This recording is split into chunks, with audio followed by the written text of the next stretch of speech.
You can have the body you want, the job you dreamed of, the followers, the lifestyle, the validation.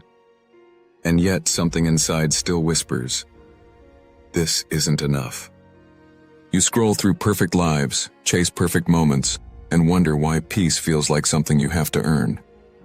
You're not broken. You're just living in a system that profits from your dissatisfaction. A system that knows how to twist biology into business and longing into loyalty. This is the happiness trap. Never in history have humans, especially women, had more freedom, more opportunity, more access to pleasure, success, and choice. Yet rates of anxiety, depression, and burnout are higher than ever. If happiness were built on freedom and comfort, we'd be ecstatic. But comfort breeds craving. Choice breeds confusion. And constant comparison breeds quiet despair. The modern world sold you the dream of having it all, but it forgot to tell you the cost. When you can have everything, your mind never learns to feel satisfied with anything. Happiness was once rare. It spiked after achievement, connection, or creation. Now your brain gets hit with microbursts of dopamine all day. Every notification, every like, every scroll. Pleasure became cheap. But cheap pleasure has a hidden tax. It dulls the system that lets you feel deep joy. The brain adapts.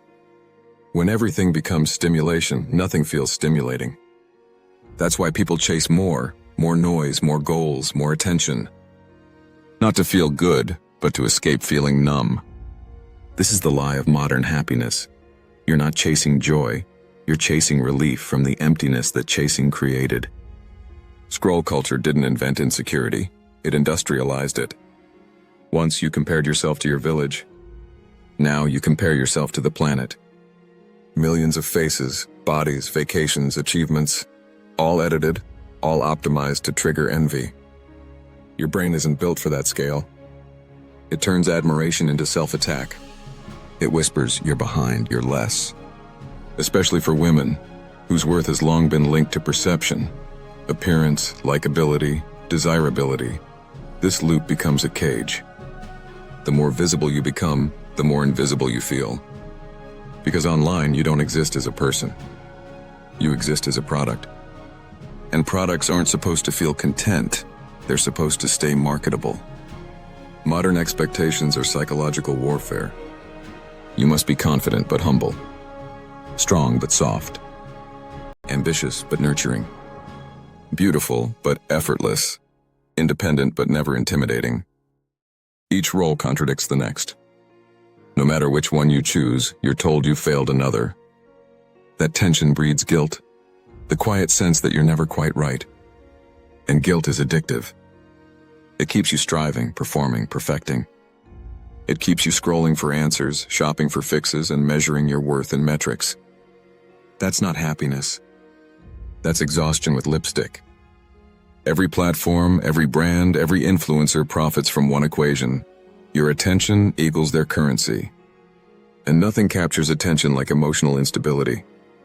So the feeds are tuned to keep you oscillating between envy, outrage, lust, and hope.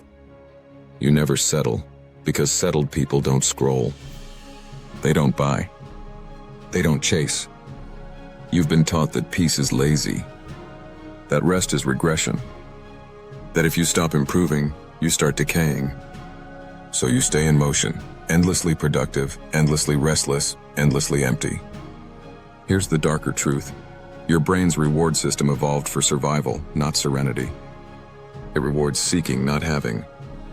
The dopamine spike happens in the pursuit, not the possession. You feel alive while chasing, then hollow once you catch it. That's why success feels good for a day, then flatlines. Women, who are often socialized to attune to emotion and connection, experience this loop even more intensely. Empathy amplifies everything: joy and pain, pride and shame. And in a world that feeds comparison non-stop, empathy becomes a vulnerability.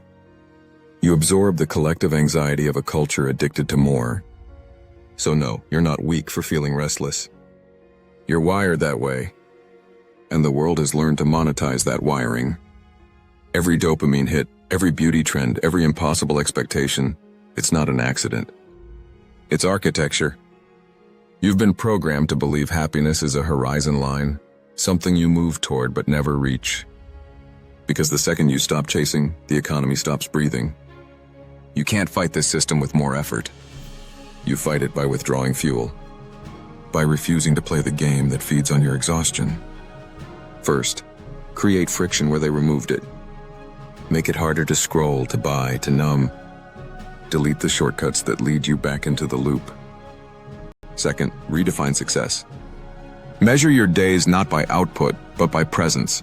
How often you were actually there for your own life. Third, protect your boredom.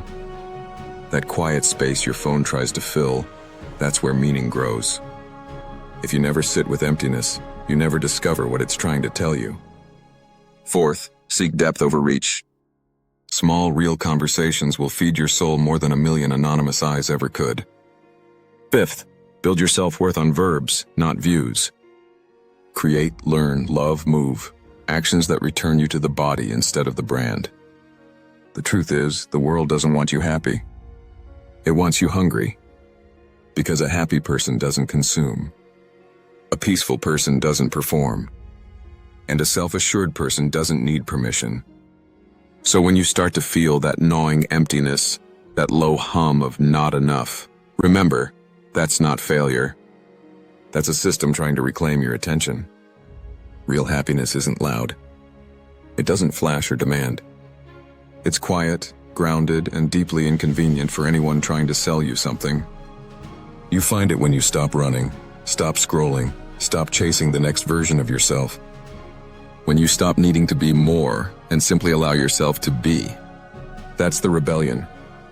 That's the reset. And in a world built on noise, your silence is power.